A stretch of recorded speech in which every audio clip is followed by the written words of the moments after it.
अच्छा सिला दिया तूने मेरे प्यार का बलिया। उत्तर प्रदेश की सच्ची घटना। नमस्कार दोस्तों, मैं शिवा। अगर आप हमारे YouTube चैनल पर पहली बार आए हैं तो हमारे YouTube चैनल को सब्सक्राइब जरूर करें। चलिए वीडियो को शुरू करते हैं। संगीता जब घर में बताकर गई थी कि वह स्कूल जा रही है तो उसका फोन आने के बाद उसके घर वाले स्कूल में खोजने के बजाय इधर उधर क्यों खोजते रहे।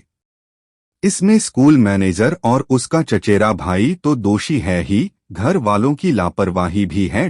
संगीता को तैयार होते देख शांति ने पूछा, बेटी कहीं जा रही हो क्या? हाँ माँ, स्कूल से फोन आया है, शायद कोई जरूरी काम है, इसलिए 1.5-2 घंटे के लिए बुलाया है।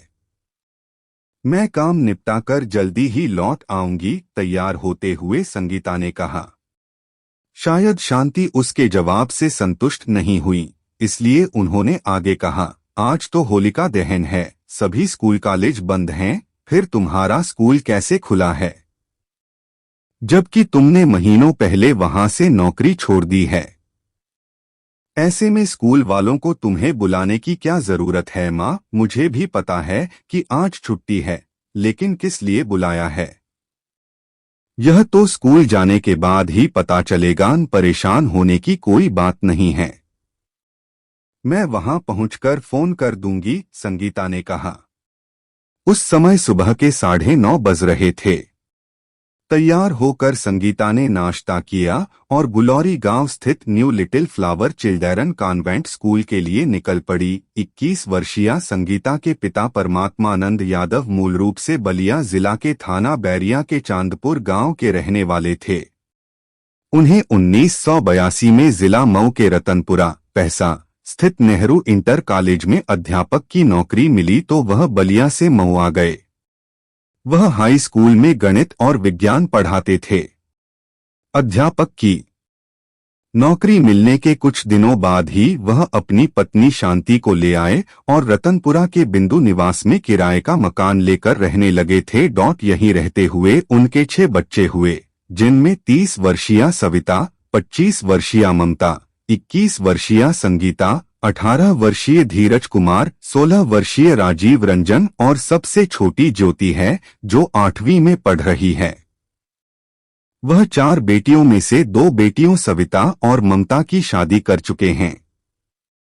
तीसरी बेटी संगीता के लिए वह घरवर की तलाश कर रहे थे। वह अपने मकसद में कामयाब होते उसके पहले ही एक अनहोनी हो गई। बीएससी करने के बाद संगीता अपने घर वालों के एक शुभचिंतक के कहने पर गुलौरी गांव स्थित new little flower children convent school में पढ़ाने लगी थी।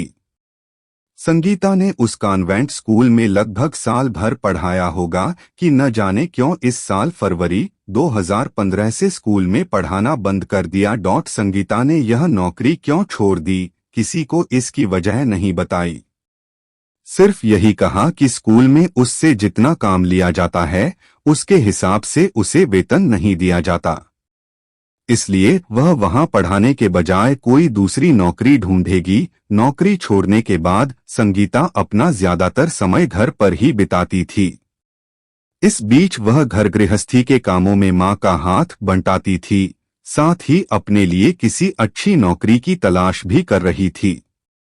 लेकिन new little flower children convent school की नौकरी छोड़ने के बाद 5 मार्च 2015 गुरुवार को उस विद्यालय में काम करने वाली किसी महिला ने संगीता को फोन करके कहा कि स्कूल को मैनेजर ने उसे किसी जरूरी काम से स्कूल बुलाया है। तो उसी के बुलाने पर वह तैयार होकर 9:45 बजे के आसपास स्कूल जाने के लिए निकली थी।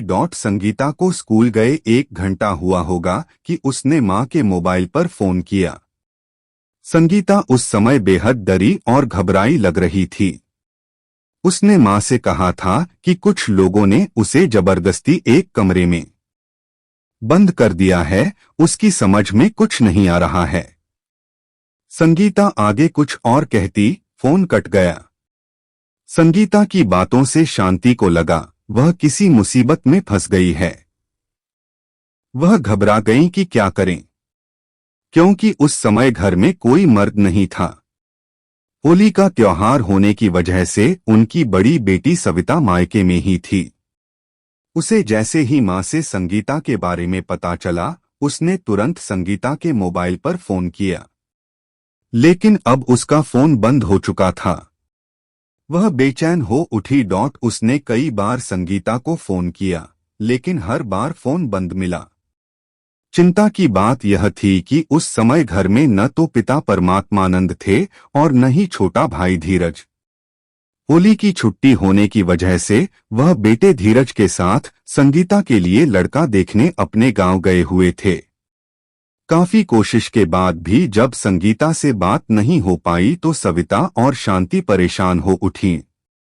जब उन्हें कोई राह नहीं सूझी तो उसने पिता को फोन करके उन्हें सारी बात बता दी। परमात्मानंद यादव ने भी संगीता के मोबाइल पर फोन किया, लेकिन फोन बंद होने की वजह से बात नहीं हो पाई।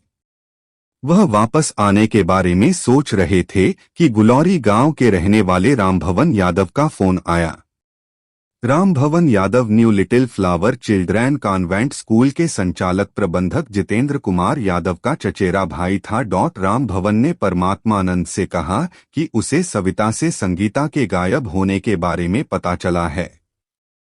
उसने उन्हें फोन इसलिए किया है कि उसे पता चला है कि संगीता बलिया के रसरा में कहीं देखी गई है।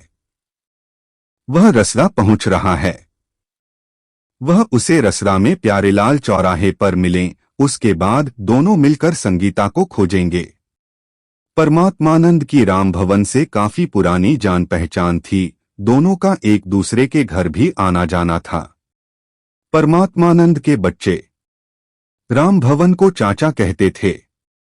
रामभवन से बात होने के बाद परमात्मानंद रसरा के प्यारेलाल चौराहे पर पहुंचे तो वहां रामभवन अपने एक साथी के साथ उन्हें खड़ा इंतजार करता मिल गया। रसरा आते समय परमात्मानंद ने अपने चचेरे भाई शारदानंद को भी साथ ले लिया था। प्यारेलाल चौराहे पर सभी लोग मिले तो संगीता की खोज शुरू हुई। सभी घंटों संगीता की यहाँ वहां खोजबीन करते रहे, लेकिन उसका कहीं पता नहीं चला। जब सूर्यास्त हो गया तो रामभवन ने परमात्मानंद से कहा कि अब उन्हें घर चलना चाहिए, वहीं से संगीता के बारे में पता किया जाएगा। रसरा से रतनपुरा आते आते रात हो गई। संगीता के बारे में अभी तक कुछ पता नहीं चला था। उसका मोबाइल अभी भी बंद था। परमात्मानंद के घर आते ही सविता ने पिता से कहा कि अभी तक संगीता का पता नहीं चला है, इसलिए पुलिस में उसकी गुमशुदगी दर्ज करा देनी चाहिए। तब परमात्मानंद के साथ आए रामभवन ने कहा कि ज्यादा जल्दबाजी ठीक नहीं है। लड़की का मामला है, कुछ उल्टा सीधा हो गया तो जिंदगी भर का दाग लग जाएगा, इसलिए हमें समझदारी से काम लेना चाहिए। उसके बारे में एक बार और पता कर लेते हैं। अगर कुछ पता नहीं चलता तो अगले दिन पुलिस को सूचना दे दी जाएगी। रामभवन के समझाने पर परमात्मानंद ने संगीता की गुमशुदगी की सूचना पुलिस को नहीं दी, जबकि सविता उन्हें बार बार रतनपुरा पुलिस चौकी जाकर संगीता की गुमशुदगी की सूचना देने को कहती रही। लेकिन परमात्मानंद रामभवन के कहने में आ गए थे, जबकि पुलिस चौकी उनके घर से महज 250-300 मीटर की दूरी पर थी। रामभवन ने एक बार फिर परमात्मानंद और 2 से 4 अन्य लोगों को साथ लेकर इधर-उधर संगीता की खोजखबर और पूछताछ की, लेकिन इसका भी कोई सार्थक परिणाम नहीं निकला। अगले दिन रामभवन सुबह सुबह परमात्मानंद के घर पहुंचा। सामने सविता पड़ गई तो उससे पूछा, तुम्हारे पिताजी कहाँ हैं? संगीता के बारे में पता चल गया है। कहाँ है संगीता? सविता ने पूछा तो रामभवन ने कहा, यह मैं तुम्हारे पिता को ही बताऊंगा। रामभवन की आवाज सुनकर परमात्मानंद भी बाहर आ गए। उन्होंने पूछा, क्या हुआ रामभवन? संगीता का कुछ पता चला क्या जी? संगीता ने स्कूल के कमरे में पंखे से लटक कर फांसी लगा ली है। रामभवन के मुंह से यह बात सुनकर परमात्मानंद सन्न रह गए। उन्हें सहसा विश्वास ही नहीं हुआ। उन्होंने कहा, तुम सच कह रहे हो या होली होने की वजह से कहीं मजाक तो नहीं कर रहे? मजाक नहीं कर रहा, मैंने खुद उसे पंखे से लटकी हुई देखा है। राम भवन ने गंभीर होकर कहा। इसके बाद परमात्मानंद ने तुरंत 100 नंबर पर फोन करके पुलिस कंट्रोल रूम को बताया कि गुलौरी गांव स्थित new little flower children convent school के एक कमरे में उनकी बेटी संगीता की लाश पंखे से लटकी हुई है। कंट्रोल रूम को सूचना देने के बाद वह अपने चचेरे भाई शारदानंद, मकान मालिक के बेटे और कुछ अन्य पड़ोसियों को साथ लेकर new little flower children convent school पहुंचे तो वहां स्कूल के किसी कमरे में संगीता पंखे से लटकी हुई नहीं मिली। परमात्मानंद और उनके साथ आए लोग संगीता की पंखे से लटकी लाश ढूंढ ही रहे थे कि थाना प्रभारी आत्मा यादव, रतनपुरा चौकी प्रभारी पारसनाथ सिंह, एसआई उमाशंकर पांडे पुलिस बल के साथ स्कूल पहुंच गए। उन्हें पुलिस कंट्रोल रूम से इस बात की सूचना मिल गई थी। आत्मा यादव ने जब परमात्मानंद से संगीता की पंखे से लटकी लाश के बारे में पूछा तो उन्होंने बताया कि उन्हें स्कूल के कमरे में उसके पंखे से लटके होने की सूचना मिली थी, लेकिन यहाँ तो ऐसा कुछ दिखाई नहीं दे रहा है। राम भवन ने जिस कमरे में लाश लटकी देखी थी उस कमरे का बारीकी से निरीक्षण किया गया तो कमरे की पश्चिमी दीवार से सटाकर एक के ऊपर एक कई बेंचें रखी थीं। थाना प्रभारी को शंका हुई तो उन्होंने सिपाहियों से बेंचों को हटवाया। तब उन्हें जमीन पर संगीता चित्त पड़ी दिखाई दे गई। निरीक्षण में पता चला कि वह मर चुकी है। संगीता जहां मिली थी वहां की फर्श कच्ची थी। देखने से ही लग रहा था कि साक्ष्य को मिटाने के लिए वहां काफी पानी गिराया गया था। वहीं उसका मोबाइल फोन भी पड़ा था। थाना प्रभारी ने मोबाइल उठाकर चेक किया तो उसमें सिम नहीं था। संगीता की चप्पलें उससे कुछ दूरी पर पड़ी थीं। थाना प्रभारी ने संगीता की लाश का निरीक्षण किया तो उसके बदन पर कई जगहों पर चोट के निशान तथा बाएं पैर की अनामिका अंगुली के जोड़ के पास इंजेक्शन लगाए जाने जैसे 2 छेद नजर आए। थाना प्रभारी आत्मा यादव ने लाश और घटनास्थल का निरीक्षण करने के बाद पूछताछ शुरू की तो पता चला कि मृतका संगीता इसी स्कूल में लगभग 1 साल तक अध्यापिका रही थी, लेकिन पिछले 1 महीने से उसने स्कूल आना बंद कर दिया था क्योंकि उसने नौकरी छोड़ दी थी। कल स्कूल के मैनेजर जितेंद्र कुमार यादव के बुलाने पर वह यहां आई थी। उसके बाद क्या हुआ पता नहीं। आज सुबह राम भवन ने आत्महत्या की सूचना दी थी। आत्मा यादव ने तत्काल एक प्राइवेट वाहन मंगवाया और लाश के साथ परमात्मानंद यादव तथा उनके 2 से 3 रिश्तेदारों को लेकर थाने आ गए। यहां लाश का पंचनामा तैयार किया गया और उसे पोस्टमार्टम के लिए जिला अस्पताल भिजवा दिया गया। उस दिन होली का त्योहार था, लेकिन संगीता की मौत हो जाने की वजह से रतनपुरा में होली नहीं मनाई गई। लोगों के मुंह पर सिर्फ एक ही बात थी कि संगीता की मौत कैसे हुई। उसी दिन लाश का पोस्टमार्टम हो गया। पोस्टमार्टम करने वाले डॉक्टर ने संगीता की मृत्यु की वजह पता करने के लिए विसरा तथा दुष्कर्म की पुष्टि के लिए शरीर के कई अंगों को जांच के लिए सुरक्षित रख लिया था। पोस्टमार्टम के बाद पुलिस निगरानी में लाश को संगीता के घर वालों को सौंप दिया गया। घर वालों ने उसी दिन शाम को तमसा नदी के किनारे ढंचा स्थित गोदाम घाट पर उसका अंतिम संस्कार कर दिया।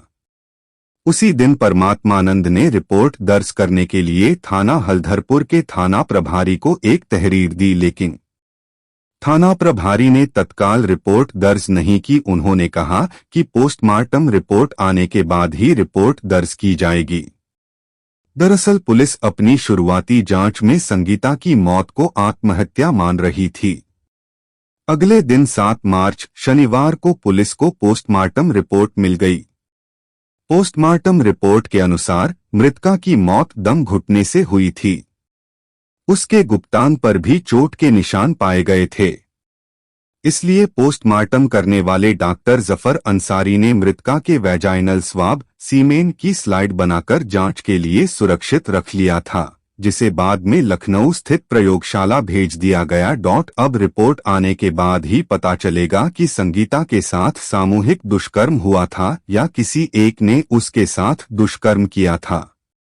बहरहाल परमात्मानंद ने पुलिस को जो तहरीर दी थी उसमें किसी को नामजद नहीं किया गया था, लेकिन थाना हल्दर के थाना प्रभारी ने अब तक की कई जांच और पोस्टमार्टम रिपोर्ट के आधार पर संगीता की मौत के लिए स्कूल के प्रबंधक व संचालक जितेंद्र यादव और उसके चचेरे भाई रामभवन यादव को जिम्मेदार मानते हुए दोनों के खिलाफ भादमवी की धारा 306 व 201 के तहत मुकदमा दर्ज करा दिया। इसके बाद एसपी अनिल कुमार सिंह के आदेश पर 7 मार्च 2015 को एएसपी सुनील कुमार सिंह ने रात 9 बजे के आसपास परमात्मानंद यादव के घर जाकर घर के सभी लोगों से पूछताछ की। अगले दिन 8 मार्च को एसपी अनिल कुमार सिंह और जिलाधिकारी चंद्रकांत पांडे ने भी गुलौरी जाकर स्कूल के उस कमरे का निरीक्षण किया जिसमें संगीता की लाश मिली थी। उसके बाद दोनों अधिकारी मृतका के घर गए और पूरे परिवार से एकांत में अलग अलग बात की। वहां से लौटकर दोनों अधिकारियों ने रतनपुरा पुलिस चौकी में प्रेस वार्ता के दौरान कहा कि पुलिस की अब तक की जांच से प्रथम दृष्टया संगीता की मौत आत्महत्या है, लेकिन पोस्टमार्टम रिपोर्ट बताती है कि उसके साथ कुछ गलत हुआ है। इसलिए पुलिस इस मामले की निष्पक्ष जांच कर रही है। आगे जांच में जैसा पता चलेगा उसके अनुसार कार्रवाई की जाएगी। इस मामले के दोषियों को सजा जरूर मिलेगी। 9 मार्च 2015 को जिलाधिकारी चंद्रकांत पांडे और एसपी अनिल कुमार सिंह ने जिलाधिकारी ऑफिस में संयुक्त रूप से पत्रकार वार्ता के दौरान कहा कि मृतका संगीता का स्कूल के प्रबंधक जितेंद्र यादव से प्रेम संबंध था। दोनों के शारीरिक संबंध भी थे, जबकि जितेंद्र शादीशुदा ही नहीं 2 बच्चों का बाप था। जितेंद्र और संगीता की देर रात मोबाइल फोन पर बातें होती थीं। वह उसे एसएमएस भी करता था। दोनों के प्रेम संबंधों की जानकारी जितेंद्र की पत्नी को हुई तो वह नाराज होकर मायके चली गई, जिसकी वजह से जितेंद्र काफी परेशान रहने लगा। अपना घर बचाने के लिए वह संगीता से पिंड छुड़ाना चाहता था और संगीता से दूरी बना ली थी। जबकि संगीता उसे छोड़ने को तैयार नहीं थी और उस पर शादी के लिए दबाव डाल रही थी। घटना वाले दिन संगीता को पता चला कि वह स्कूल पर है तो वह उससे बात करने स्कूल पहुंची, लेकिन जितेंद्र वहां नहीं मिला। इसके बाद पुलिस यह बताने में असमर्थ रही कि संगीता के वहां पहुंचने के बाद क्या हुआ था। पुलिस के बताए अनुसार स्कूल के प्रबंधक जितेंद्र के पिता विक्रमा यादव स्कूल में ही सोते थे।